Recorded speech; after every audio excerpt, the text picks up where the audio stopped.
Long before the sprawling avenues of Persepolis or the grand armies that challenged Greece, the story of the Persians began not with a bang, but with a whisper.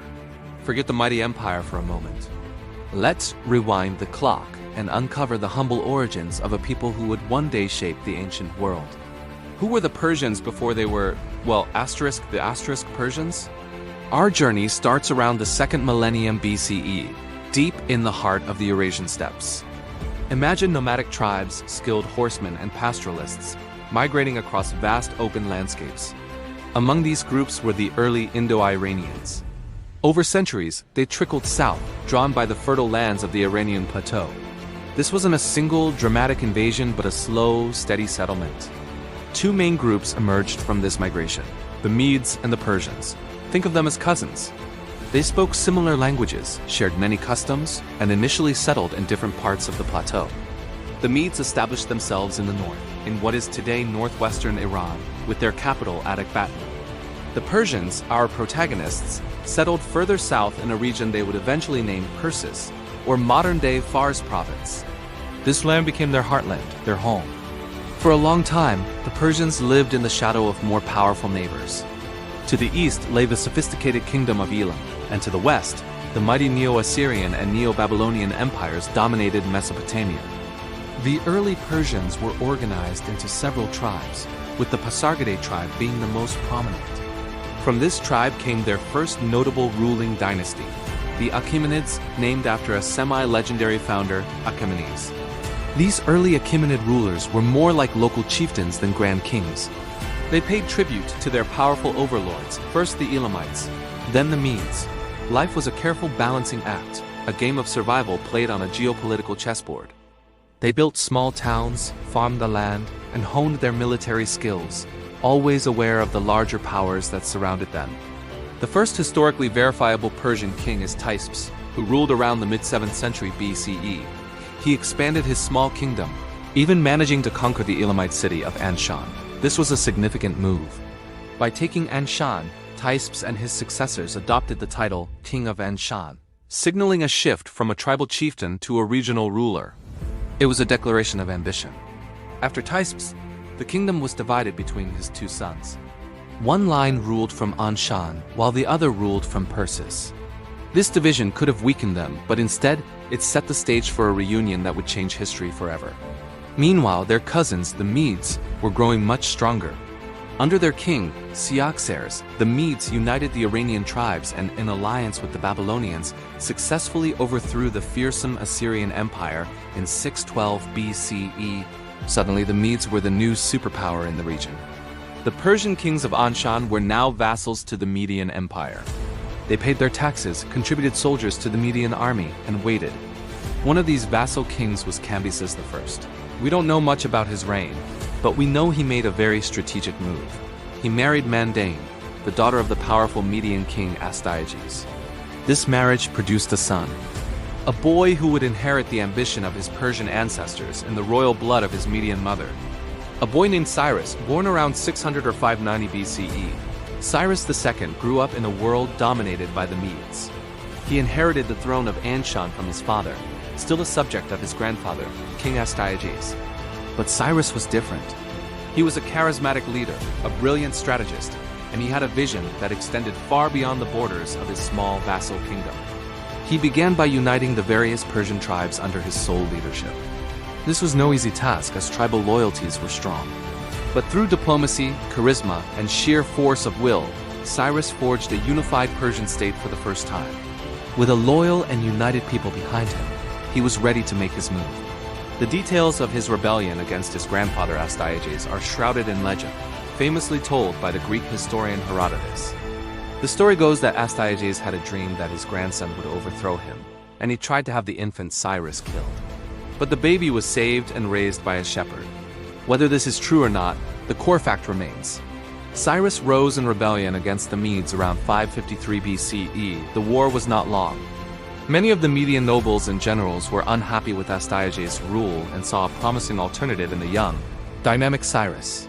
Harpagus, a key Median general, defected to Cyrus's side, taking a large portion of the army with him.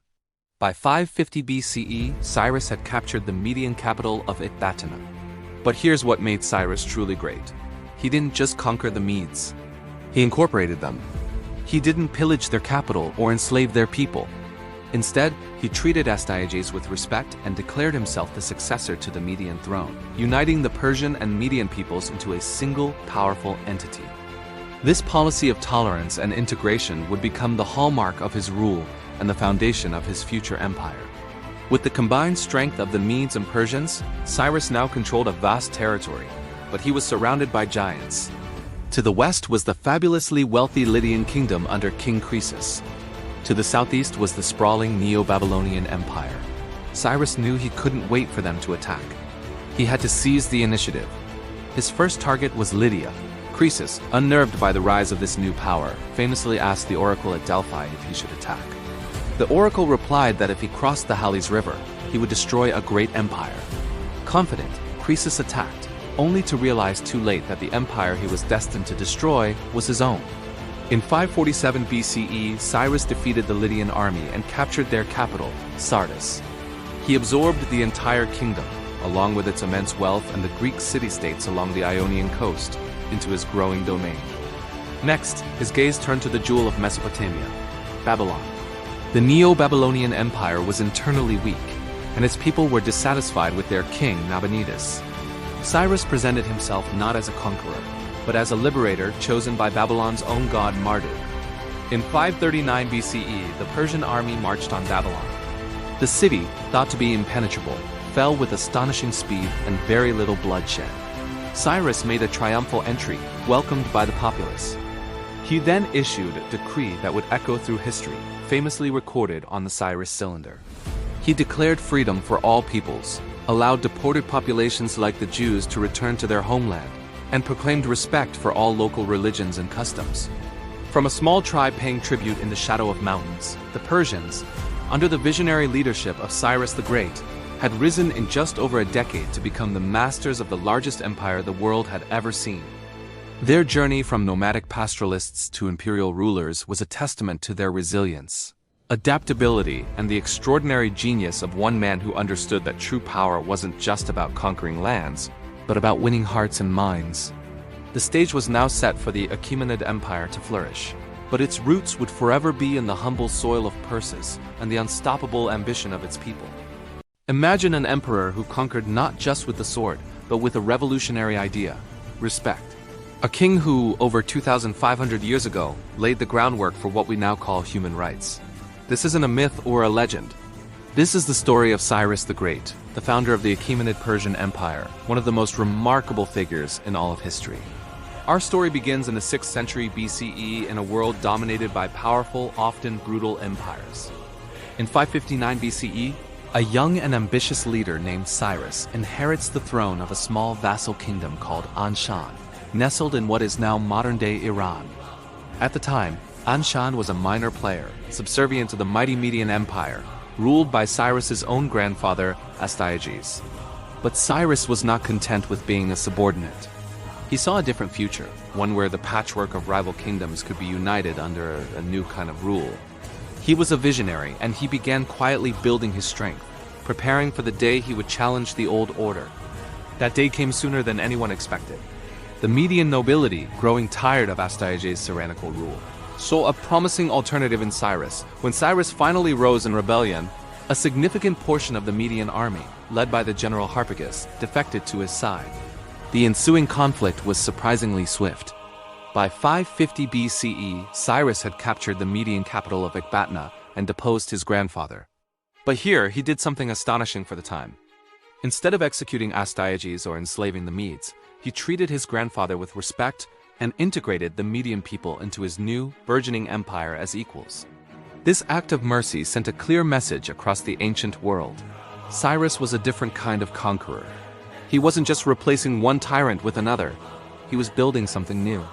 With the combined strength of the Persians and the Medes under his command, Cyrus set his sights westward, towards the fabulously wealthy kingdom of Lydia in modern-day Turkey.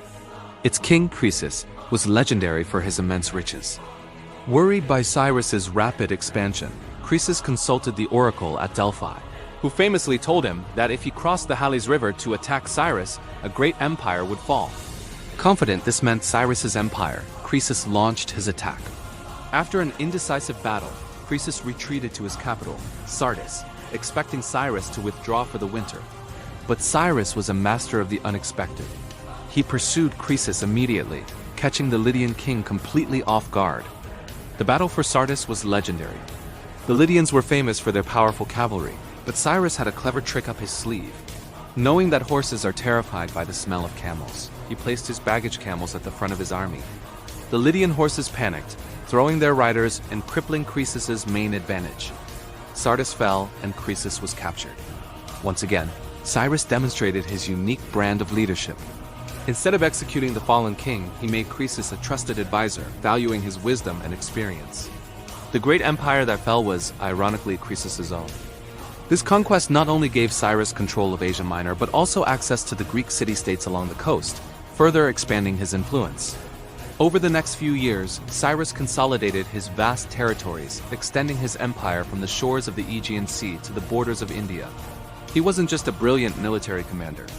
He was an exceptional administrator. He understood that to rule such a diverse collection of peoples, you couldn't rely on fear alone. He respected local customs, religions, and traditions. He allowed conquered kings and governors to retain a degree of autonomy, as long as they remained loyal and paid their taxes. This policy of tolerance and decentralization was revolutionary. It fostered stability and loyalty, making the Achaemenid Empire not just large, but also remarkably cohesive. But his greatest challenge and his most legendary triumph was yet to come. To the south lay the ancient and powerful Neo-Babylonian Empire, a civilization that had endured for millennia. Babylon was more than just a city. It was the cultural and economic heart of Mesopotamia, protected by immense walls thought to be impenetrable. Its ruler, Nabonidus, was unpopular with his own people, particularly the powerful priesthood of Marduk, the city's patron god. Nabonidus had neglected the traditional religious rites, causing widespread discontent. Cyrus, ever the astute strategist, saw a political opening. He began a propaganda campaign, portraying himself not as a foreign invader, but as a liberator chosen by Marduk himself to restore order and justice. In 539 BCE, Cyrus marched on Babylon. The historical accounts of the city's fall are dramatic. The Babylonian army met Cyrus at the Battle of Apis and was decisively defeated.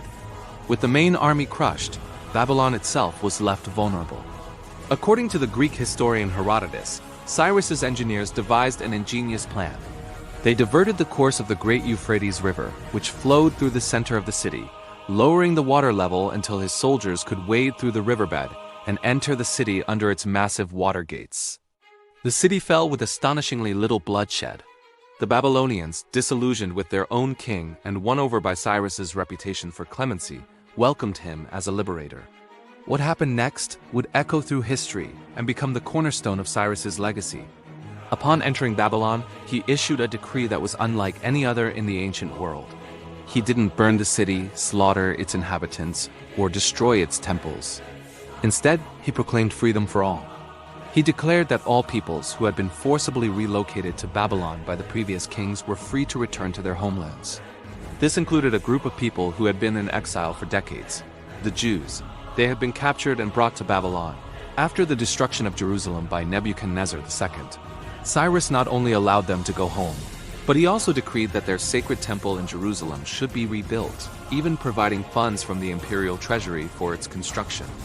This act is celebrated in the Bible, in the books of Isaiah and Ezra, where Cyrus is hailed as a Messiah, a righteous ruler chosen by God to deliver his people. This groundbreaking policy was immortalized on a small clay artifact discovered in 1879, the Cyrus cylinder. This barrel-shaped cylinder, inscribed in Akkadian cuneiform, records Cyrus's victory and his policies of reform. It describes how he restored peace to Babylon, repatriated displaced peoples, and ordered the restoration of their cult sanctuaries. While some historians debate whether it was a universal declaration of human rights in the modern sense, its principles are undeniable. It stands as the world's first charter of its kind, a testament to a ruler who valued diversity, religious freedom, and human dignity. It established a precedent for multicultural governance that would define the Persian Empire for the next 2 centuries. Cyrus wasn't just conquering lands. He was building a society based on tolerance and mutual respect, an idea so powerful that it would influence thinkers and leaders for millennia, from Alexander the Great to the founding fathers of the United States.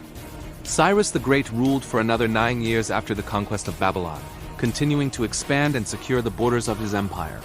His life was cut short in 530 BCE during a military campaign against the Massagetdae, a nomadic tribe in Central Asia. Even in death, his story is powerful. He was buried in a simple yet elegant limestone tomb at Pasargadae, his first capital. The tomb is modest for a man of his stature, a simple gabled structure on a 6-tiered base.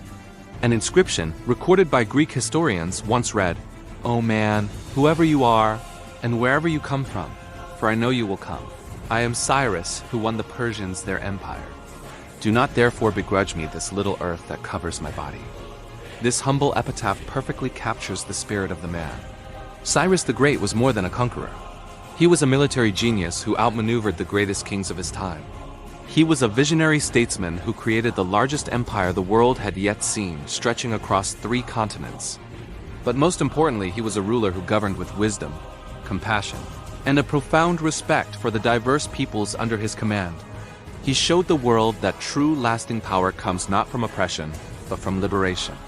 Not from uniformity, but from unity in diversity. His legacy is not just in the ruins of palaces or the expanse of a forgotten empire, but in the enduring idea that every person has the right to live and worship in freedom. A truly great king whose influence is still felt today. Imagine inheriting the largest empire the world had ever seen. Stretching from the Indus Valley all the way to southeastern Europe, this was the challenge facing Darius the Great when he ascended to the Persian throne in 522 BCE. How could one man possibly rule over millions of people, dozens of cultures, and a territory so vast it would take months to cross? Many would have crumbled under the weight of this responsibility. But Darius was not just any ruler. He was a visionary, an organizer, a builder and administrative genius who would not only hold the Achaemenid Empire together, but forge it into a marvel of ancient engineering and governance. Darius knew that brute force alone couldn't sustain his empire. He needed something more powerful: justice. At the time, laws were a confusing patchwork, varying from city to city, province to province. A merchant in Egypt faced different rules than a farmer in Babylon. This created chaos and resentment. Darius's solution was revolutionary. He established a universal legal code, what some scholars call the Ordinance of Good Regulations. This wasn't about erasing local customs, but creating a supreme imperial law that applied to everyone, from the humblest peasant to the wealthiest noble. For the first time, people across the empire could expect a degree of fairness and predictability. Judges were appointed, courts were established, and the king's law became the ultimate standard. This system wasn't just about punishment. It was about creating a sense of shared identity and stability. It sent a clear message. Under Darius, justice was not a privilege, but a right. Now, with his laws in place, Darius faced his next great hurdle: distance. How do you communicate orders, move troops, and collect taxes across a continent-spanning empire? His answer was an engineering masterpiece: the Royal Road. This wasn't just a dirt track. It was a state-of-the-art highway system stretching over 1,600 miles from Susa in Persia to Sardis near the Aegean coast. Every 15 to 20 miles there was a postal station, a relay point with fresh horses and riders ready to go at a moment's notice. An official messenger could cover the entire length of the road in just 7 to 9 days, a journey that would take a normal traveler 3 months. Think about that. Information could travel faster than ever before in human history. This incredible network wasn't just for royal decrees. It became the lifeblood of the empire's economy. Merchants with their caravans laden with spices, textiles, and precious metals traveled safely and swiftly, knowing the roads were patrolled and maintained.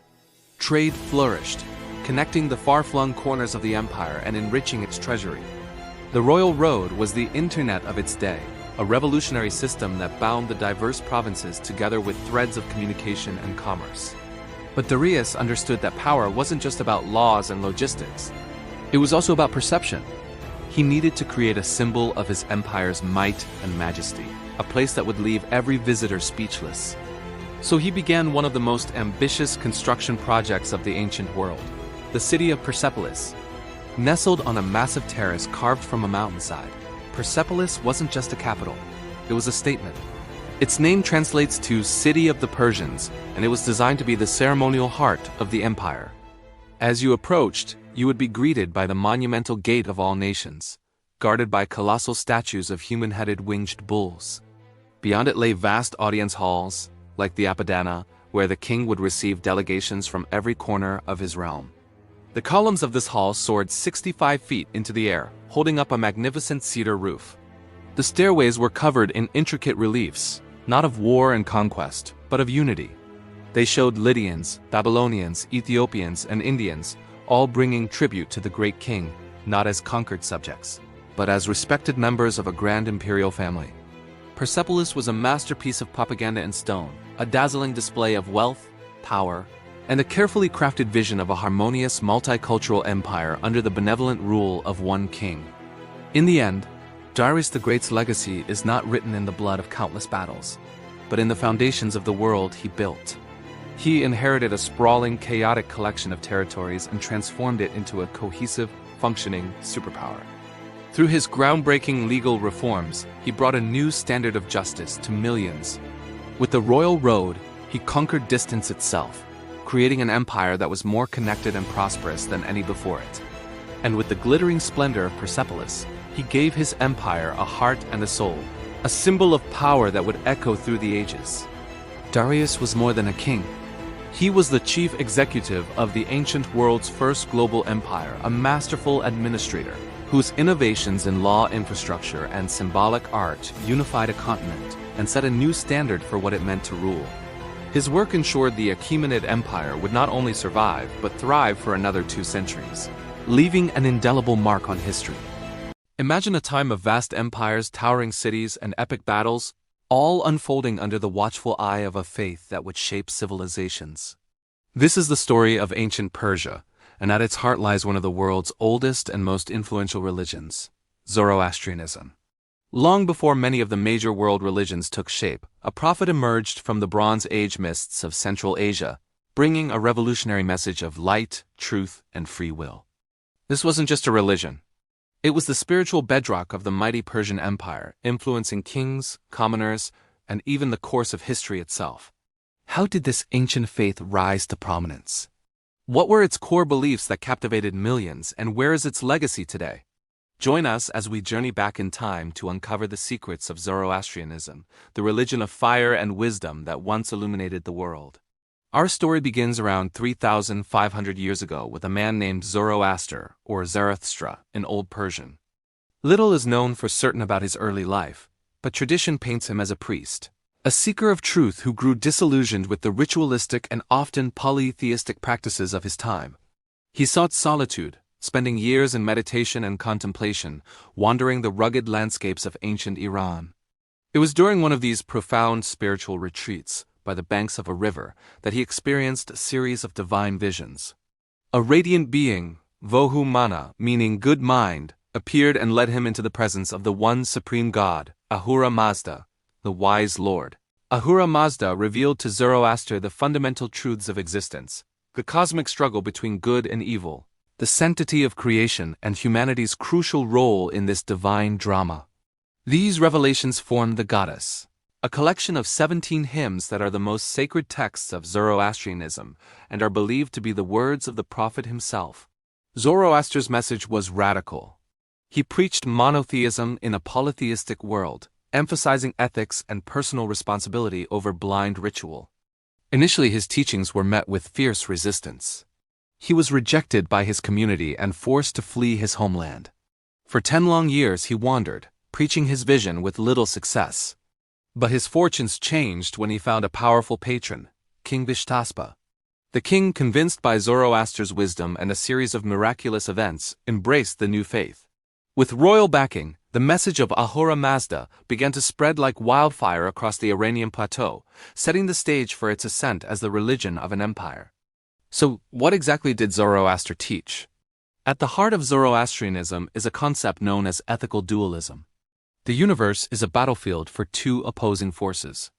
On one side is Ahura Mazda, the wise Lord, the creator of all that is good, orderly, and true.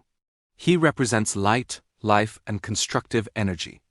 Opposing him is Angra Mainyu, the destructive spirit, the source of all that is evil, chaotic, and false. He represents darkness, death, and decay. It's important to note that Angra Mainyu is not an equal to Ahura Mazda. He is a lesser destructive force, not a co-creator. The entire history of the world is the story of their conflict, a battle that plays out not just in the cosmos, but within the heart and mind of every single human being. Humanity is not a passive spectator in this cosmic war. We are the main soldiers. Zoroaster taught that every person is born with free will, the ability to choose between right and wrong, between Asha truth and order and Druj the lie and disorder. Our purpose in life is to actively support Ahura Mazda by thinking good thoughts, speaking good words, and doing good deeds. Through these actions we contribute to the eventual victory of good and the renovation of the world. This focus on personal ethics was revolutionary. It meant that your salvation wasn't determined by your social status or the number of sacrifices you made, but by the moral quality of your life. Zoroastrians also hold a deep reverence for the natural elements, seeing them as pure creations of Ahura Mazda. This is particularly true for fire, or Atar. Fire is seen as the physical manifestation of Asha, a symbol of divine light, truth, and purity. This has led to the common misconception that Zoroastrians are fire worshippers. In reality, they do not worship fire itself. Instead, fire is used as a central point of focus during prayer, a constant reminder of the divine presence and the inner light that every person should strive to cultivate. This is why consecrated fires are kept perpetually burning in Zoroastrian fire temples, known as agiaries or Adish barams, tended by priests day and night. The rise of the Achaemenid Empire in the 6th century BCE marked a pivotal moment for Zoroastrianism. This was the empire of Cyrus the Great, Darius, and Xerxes, names that echo through history. While it's debated whether Cyrus the Great was a formal Zoroastrian, his policies certainly reflected its core values.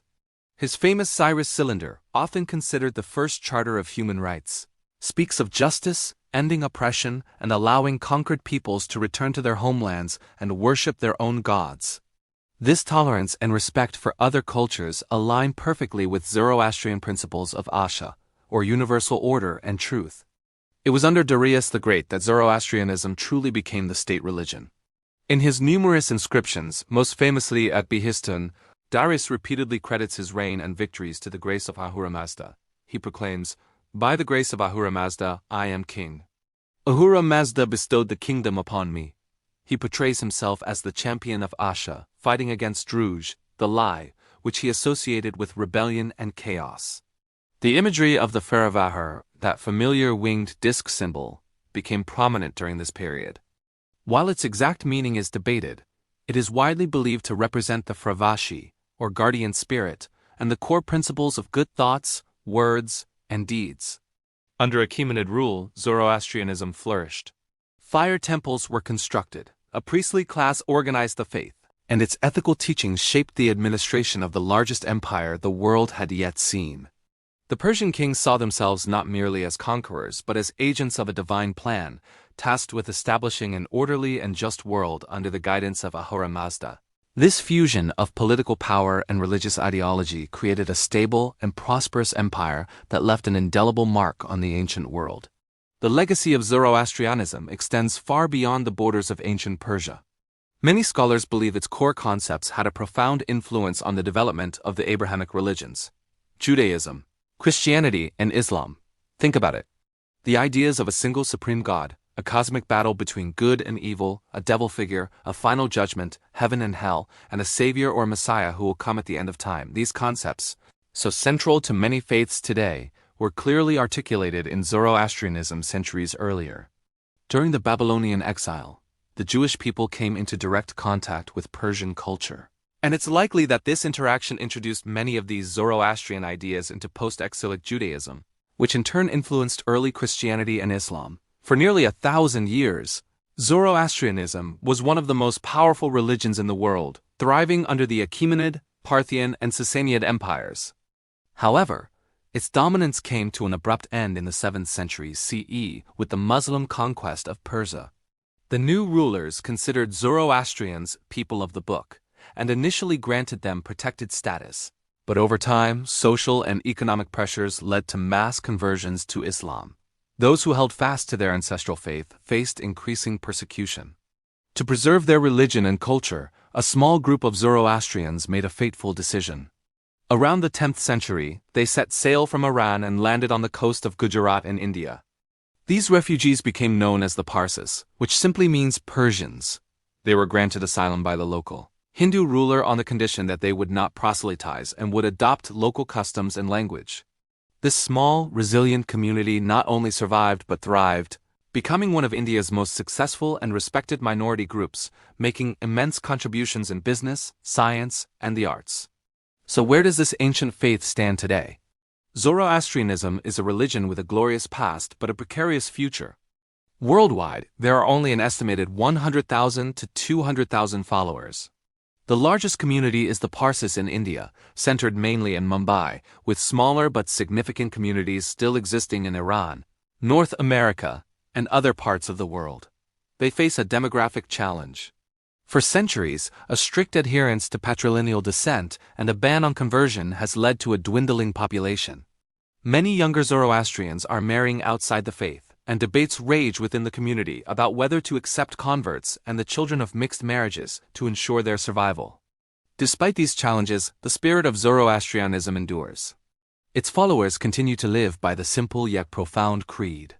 Humata, Hukta, Varshta, good thoughts, good words, good deeds. They continue to tend the sacred fires in their temples, a physical link to a tradition stretching back over 3 millennia. From the philosophy of ancient Greece to the core doctrines of major world religions, the light of Ahura Mazda has touched every corner of our world. The story of Zoroastrianism is a powerful reminder that even the mightiest empires can fall, but the power of an idea of goodness, truth, and human responsibility, can shine on through the ages. It's a legacy written not just in stone and scripture, but in the enduring human quest for light in a world of shadows. Imagine an empire stretching from the Indus Valley to the Balkans, a civilization so vast and powerful it was considered the center of the world. This was the Achaemenid Persian Empire, the first true world empire. But how did this colossal power, which once commanded the largest army ever assembled, crumble and fade into legend? Today, we're diving deep into the dramatic fall of ancient Persia. Our story begins not with a bang, but with a slow burn of internal strife and external pressures. By the 4th century BC, the once mighty empire was showing cracks. The great kings who followed Darius and Xerxes often found themselves entangled in court intrigues, assassinations, and endless power struggles. Satraps, the governors of the provinces, grew more autonomous, sometimes openly rebelling against the central authority of the King of Kings. Internal weakness was like a bleeding wound, slowly draining the empire's strength.